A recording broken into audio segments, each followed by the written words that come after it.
আছি এটা পিছন সাইডে প্লেনের, আমি আর মাহিন। আর এখন অলমোস্ট ঘড়ির কাঁটায় ঠিক 5:30 এখন বাসায় যাওয়ার সময় হয়েছে আমাদের। এখন বেশিক্ষণ এখানে থাকবো না, খুব অল্প সময়ের মধ্যে আমরা এখান থেকে বের হয়ে যাবো, সন্ধ্যা হয়ে যাচ্ছে। আর এটা খোলা থাকে 8টা পর্যন্ত, 8টার পর এটা অফ থাকে। এখন আমরা গাছের নিচে দিয়ে একেবারে নিরিবিলি একটা জায়গা, সুন্দর, এটা পিছন সাইড, পিছন সাইডে বের হয়ে যাবো আমরা। আর আজকের ব্লগগুলো আপনাদের কার কেমন লেগেছে, আমি আসলে ভিডিওগুলো একটু বলি আপনাদেরকে, আমি সময় স্বল্পতার কারণে আমি ভিডিওগুলো এডিট করতে পারি না, যার জন্য আপনারা আমার ভিডিওগুলো যা দেখেন সম্পূর্ণ র ভিডিও। আমি যে এই ভিডিওটা করতেছি এটা আমি আপলোড করে দিব এরকম।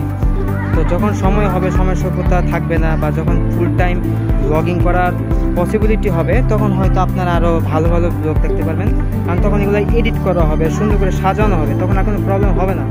আর যখন ক্যামেরা কিনে ফেলবো, যখন ঘুরতে যাবো, সাথে ছোটো ভাই থাকবে, ফ্রেন্ড সার্কেল থেকে সবাই থাকবে, তখন ব্লগগুলো আরও ভালো হবে, আরও ক্রিস্পি হবে, তো তখন হয়তো কোনো প্রবলেম হবে না। বাট এখন আপনারা যে ভিডিওগুলো দেখতেছেন, আমি জানি এই ভিডিওগুলো এখন আপনারা এইভাবে দেখতে ইচ্ছা করে না, আপনারা আরও ভালো ভালো ব্লগ দেখতে ইচ্ছা করে।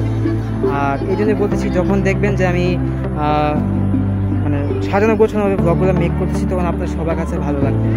তো একটা প্রবলেম ফেস করতেছি, কারণ একে আমি জব করি, তার সাথে সাথে আবার এই ব্লগিং করতেছি, তো দুইটা আসলে একসাথে না কখনো ম্যাচিং হয় না, বা ম্যাচিং করতে পারি না। এখন এই যে ঘুরতে আসছি, কারণ একটা লম্বা ছুটি পেয়েছি, ছুটির মধ্যে শুধুমাত্র ব্লগ করার জন্য বেরোবো, ঘোরার জন্য বেরোবো দুই ভাই। তো এই জন্য কেন বলতো, এই কথাগুলো কেন বললাম, কারণ এই যে আমি যদি এখন ব্লগ করতে যাই, তো একটা প্রবলেম ফেস করতে হয়, সময় পাই না, ব্লগ করতে পারি না, খুব প্রবলেম করতে হয়।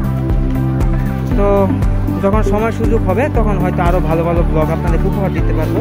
আর এখন বৃষ্টি শুরু হয়ে গেছে, আমরা দুই ভাই এখন একটা নিরাপদ স্থানে যেতে হবে আমাদেরকে। এই ভিডিওটা এই পর্যন্তই রাখতেছি, সবাই ভালো থাকবেন এবং সুস্থ থাকবেন, আর আল্লাহ হাফেজ। আর সবাই সাবস্ক্রাইব করে দিবেন।